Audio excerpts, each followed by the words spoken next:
finger off my lips, you can't silence me no more. I've heard the screams, I've heard your lies, they've cut me to the core. I see the space between the lions, I see the higher ground.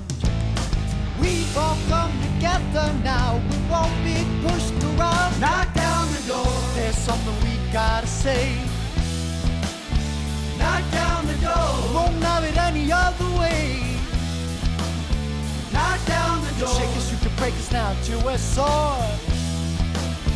Knock down the door. I got something for you. It's called amyloidosis.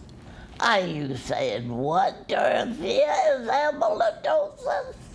Well, we're gonna tell you. And you're gonna walk around and go, amyloidosis, amyloidosis. And people are gonna say, what are you singing? Dorothea sang amyloidosis. So now I'd like to introduce you to Meghan. You all know Meghan, she's my best friend. Meghan, talk to me about amyloidosis. Well, I just learned how to say it myself. Just kidding. How I know amyloidosis is that it's a rare blood disease. And, you know, my dad had it. We own Pasadena Sandwich Company. And he was the founder of that restaurant. And when he got sick, it was very quick. And it looked like heart failure. And we took him to the doctor, and they didn't know what it was. And so that was 9 years ago. And so here we are, researching it, trying to find out more about it, bringing awareness of it to the community so that no one else has to go through what we went through. And we have a doctor here, and he's going to tell you his name and what his specialty is. Thank you, Dorothea. It's really a pleasure to be here. My name is Dr. Michael Rosenzweig. Yay! And I am a hematologist at the City of Hope. Da-da-da-da-da-da. Good hospital, the City of Hope. And I focus on blood diseases, as well as other, including amyloidosis, as well as other blood cancers. But I got started in my career by training at Boston University. And when I was there, I got hooked up with a group of doctors at the Amyloidosis Treatment and Research Program. And since that time, I've been working with amyloid and have a real passion for helping people with this rare disease called amyloidosis. And could you please tell us who the lovely lady beside you is smiling is? So this is my good friend and colleague, Muriel Finkel. Yay for Muriel! And she is a force to be reckoned with in the amyloidosis awareness and support group community. So, thank you, Dr. Rosenzweig, and thank you, Dorothea and Meghan and the Fink Fund. You've been so helpful to us in the past, helping us produce awareness video and awareness booklets, and we thank you so much. And we thank you for this opportunity today to discuss amyloidosis, because I know there's many people out there that say, it's a rare disease. Why do I want to discuss it? It'll never happen to me or my family. It's rare. And although there are 7,000 rare diseases affecting 30 million Americans, amyloidosis being one of them, we're seeing it kind of come out from behind the closet and become even more a factor in people's lives. There's one type of amyloidosis, and of course we'll let our good doctor talk about that, that we actually are seeing more and more of every day. So, and people say, well, how would I know I have it? You know, and I'm not going to get into the scientific part because I'm not a scientist. We have a wonderful doctor here. But I want to say to your people that are listening to this, if you have bilateral carpal tunnel syndrome and thought it was because you type a lot or holding your hand in a certain direction, the Cleveland Clinic recently published a study that said 10% of all bilateral carpal tunnel syndrome is amyloidosis. Why is that, Dr. Rosenzweig? Well, Amyloidosis, while it's a rare disease, its problems mimic common problems. Carpal tunnel syndrome is a very common problem, and what amyloidosis does is it causes thickening of the soft tissue as the amyloid proteins deposit, and it can actually manifest itself as carpal tunnel syndrome. Okay, and another common thing we hear is lumbar stenosis, spinal stenosis. What are those terms? What do they mean? And how does that relate to amyloidosis? So lumbar stenosis and spinal stenosis is a description of the skeleton structure losing its mobility and becoming firm and unable to rotate appropriately due to damage to the soft tissue and often the cartilage that fits in between those spinal vertebrae. And So people like me who think they're getting old, it could be that. it could be. I think what the issue is that while spinal stenosis is very, very common, amyloidosis can manifest itself in that way. And if spinal stenosis is difficult to manage and unclear of the etiology, we found at the Cleveland Clinic that a number of people who have spinal stenosis with an unclear etiology, in fact, had amyloid. Another thing we hear most often, there's different types of amyloidosis, I know, and the acquired type, and the hereditary type, and the wild type transthyretin, we hear people say, I have shortness of breath, I have fatigue, I have edema, swelling of the ankles and feet. We know that that's pretty vague because a lot of people have those issues, especially as we age. So what should a person do if they have these symptoms, and why do they have those symptoms? Well, I think as we were talking about, amyloidosis is really the great mimicker in the sense that it manifests itself with problems that occur in other diseases. And so most people think about medical problems, and it's correct to think that common things happen commonly, and amyloidosis isn't really thought of. Fatigue, shortness of breath, swelling of the legs, numbness and tingling of the hands and feet. These are all potential manifestations of amyloidosis, but also more commonly, in fact, are manifestations of other medical problems. But where we want our community to be aware is if you have progressive fatigue and progressive shortness of breath that is not being well managed, and the doctors just don't seem to have a good explanation as to where it's coming from, that amyloidosis is a possibility, and you cannot diagnose it if you don't think it. So we want our doctors to really remember that although rare, it's on the differential. And for those patients that are very difficult to manage and the problems keep getting worse no matter what we do, to think about amyloidosis and to do the appropriate testing. So in other words, we want the doctor to have it in their radar. So because other doctors that know amyloidosis tell us, if you look for it, you might find it. If you don't look for it, you'll never find it.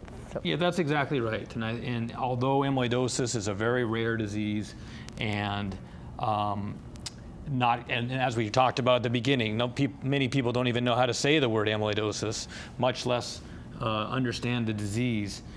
We in the amyloid community feel strongly that it's likely underdiagnosed and that there are people who have the disease where it hasn't been picked up.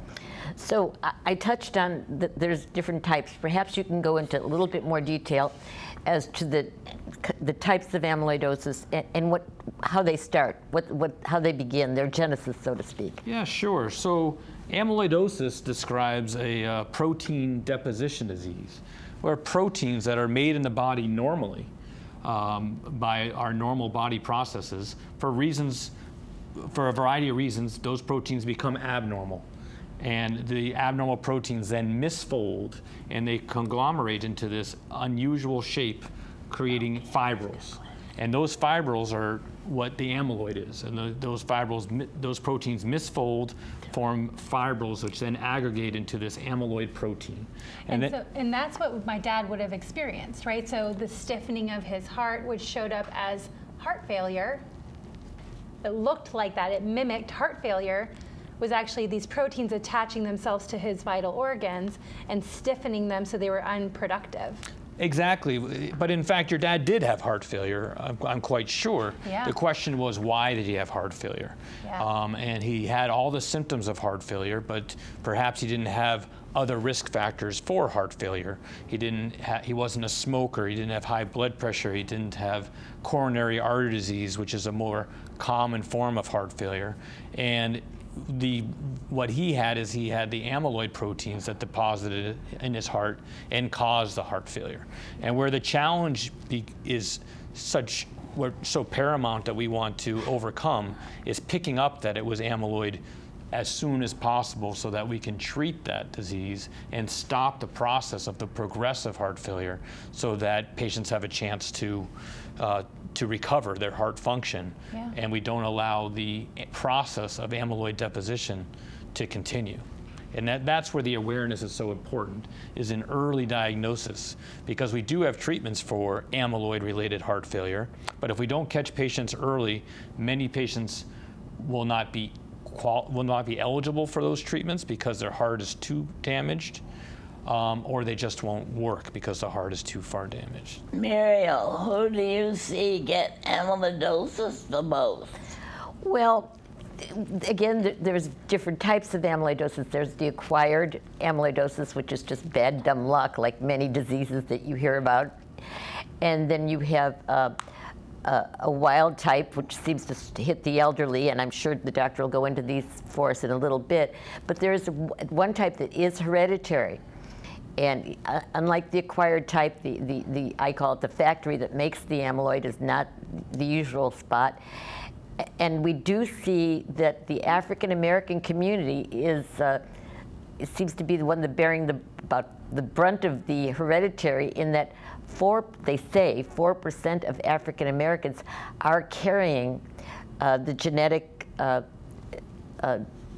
power to have hereditary amyloidosis. It usually doesn't manifest itself till after the age of 60 in the heart. And I'll let our good doctor here explain it, because I'm definitely not a doctor or a scientist. Or 60. Right, I'm well past that too. So there are a whole number of proteins, hundreds of proteins that actually can manifest itself as amyloidosis. But there are three kind of major groups of proteins. There's the acquired type that Muriel referred to, which most commonly occurs as a result of light chains that are made by blood cells. And that's a disease of the blood, more specifically plasma cells that make proteins to help our immune system by making antibodies and immunoglobulins. And those proteins come in two major varieties, heavy chains and light chains. And it's the light chains that most typically misfold and form amyloid. And that's actually the most common form of systemic amyloidosis, where patients' hearts are involved and other vital organs become involved. The other common form of amyloidosis is something called hereditary amyloidosis. And this occurs as a result of proteins that are not related to the blood at all, but actually proteins that are made in the liver.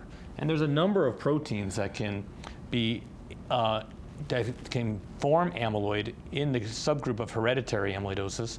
But the most common protein is something called TTR, or transthyretin.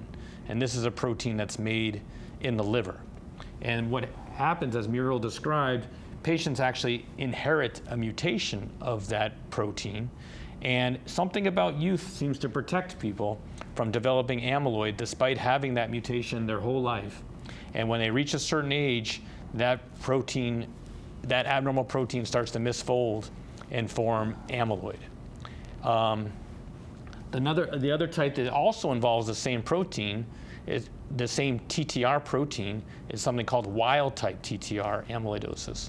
And what that means is that same protein, that TTR, that is made in the liver, is not mutated. It's perfectly normal, but as we get older, that protein becomes amyloidogenic and deposits in organs and tissues, and that most commonly affects the heart as well.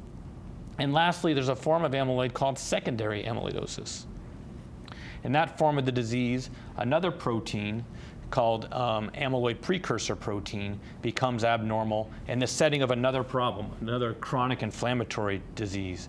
And in the setting of inflammation, that protein becomes amyloidogenic and deposits in organs and tissues. So you can see that there's a number of different proteins that can form amyloid.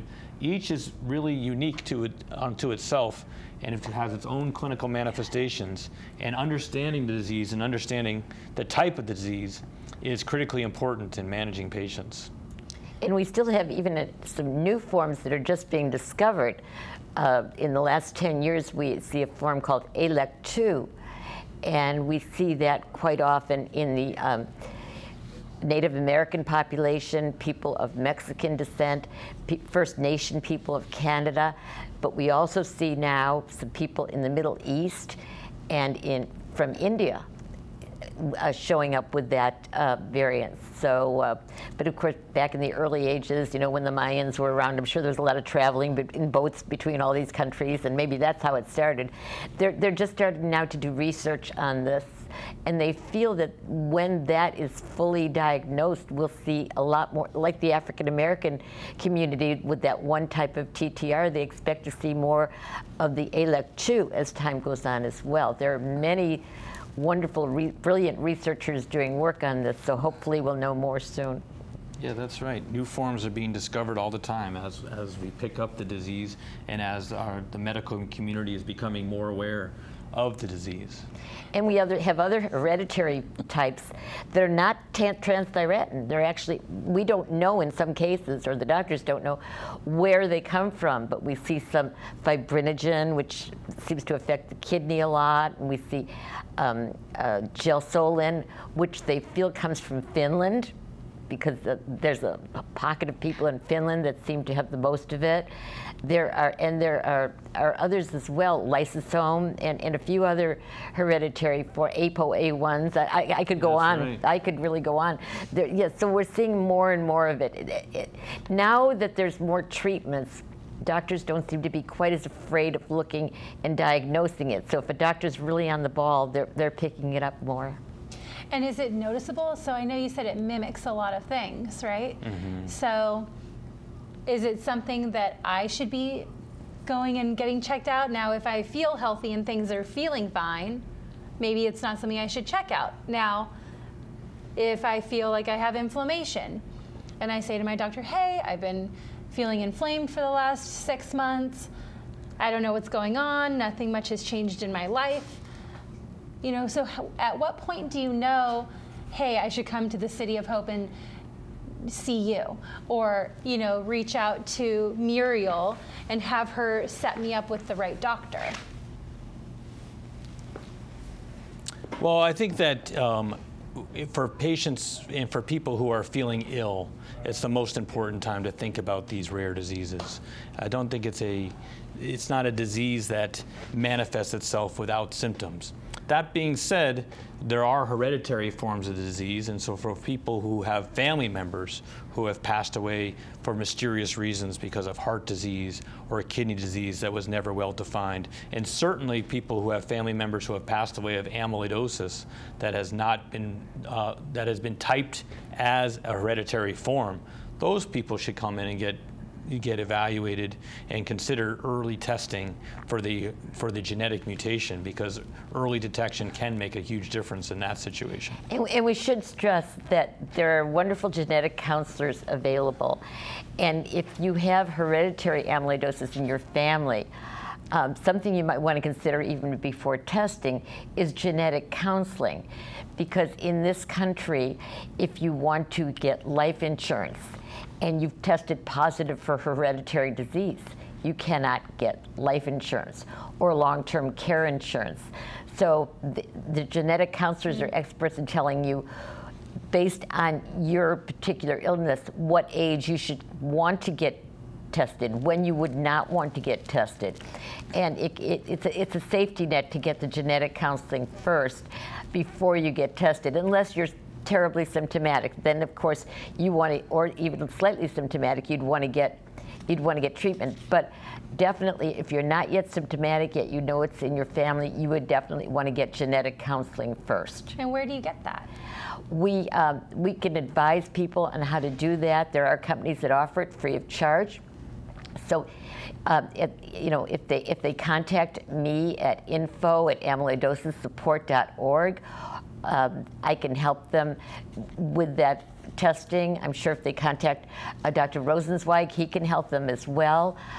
We have a toll-free hotline, 866-404-7539, which if too many people call, they won't be able to leave a message. So I suggest they email first, okay? But definitely we can help direct them. And I know you have your Pasadena sandwich shop, and they can contact you at the Pasadena sandwich shop, and you'll be able to direct them to Dr. Rosenzweig or something further as well. And how do we find Dr. Rosenzweig? I'm at the City of Hope in Where is Duarte. that? That's in Duarte, California, just on the northeast corner of LA County. It's a beautiful hospital, the City of Hope. I've been going there for a long time. That's what I understand. That's an amazing story that you tell. And I'm still alive. So go to the City of Hope and ask for Dr. Rosenzweig. You know, I got pain in my knee, and it may be amyloidosis. the doctors tell us, the reason they don't diagnose amyloidosis as often as they should is when they use an analogy, when they hear the thunder of hoofbeats, they think horses, they don't think zebras. And amyloidosis and other rare diseases are the zebras.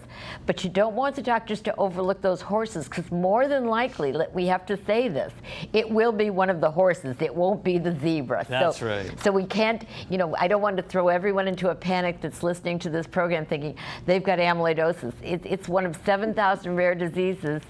And but it doesn't hurt to know about it. Knowledge is power, and that's what we want to stress. Is if you can get your doctors educated, that would be really helpful too. Yeah, I think that's a really good point, is that common things happen commonly, and it's important to pick up on the common problems like coronary artery disease, like diabetes, like arthritis that cause joint pain and joint stiffening and lumbar stenosis and other more common types of carpal tunnel syndrome. However, in those situations where people are really having a hard time, we want our medical community and patients and the community at large to be aware of this rare disease because we feel it's underdiagnosed. I mean, my dad was the first diagnosed case over here at Huntington Hospital in Pasadena, and it was a pulmonologist who actually said, hey, hold on a second, let's take a look at this because something's not matching up. Yeah, and I think your dad's situation is really something to take to heart. It's terribly tragic because he was the first diagnosed case at Huntington Hospital, but we're sure he wasn't the first patient with amyloidosis seen there. That's right. But that's why we all at the Pasadena Sandwich Company and through the Fink Fund are raising awareness of this disease so that people can say amyloidosis, not be afraid of it. They've heard it. They know what it is in some realm. They can say to their doctors, hey, have you heard of this? And then the doctors, if you don't know, can reach out to us or reach out to these amazing human beings that know. Yeah, and what's most exciting in the amyloidosis world is the amount of new treatments and available treatments that we have for patients, which is one of the main reasons awareness is increasing, and we're on a mission to increase awareness. Right. If people are diagnosed, and we often say that the most difficult part of this disease is getting the diagnosis, but if they're diagnosed, there are treatments available. People are living with this disease. Yes, there are still some dying with the disease if they're diagnosed late or if they have too much cardiac involvement, but people are living with the disease. We don't have a Michael J. Fox who's done wonderful things for Parkinson's. We don't have a Michael J. Fox who has amyloidosis. We do have some famous people with amyloidosis that have helped us with awareness, but and they're doing their best locally. And of course, Michael York, the actor, has done some wonderful work for us as well.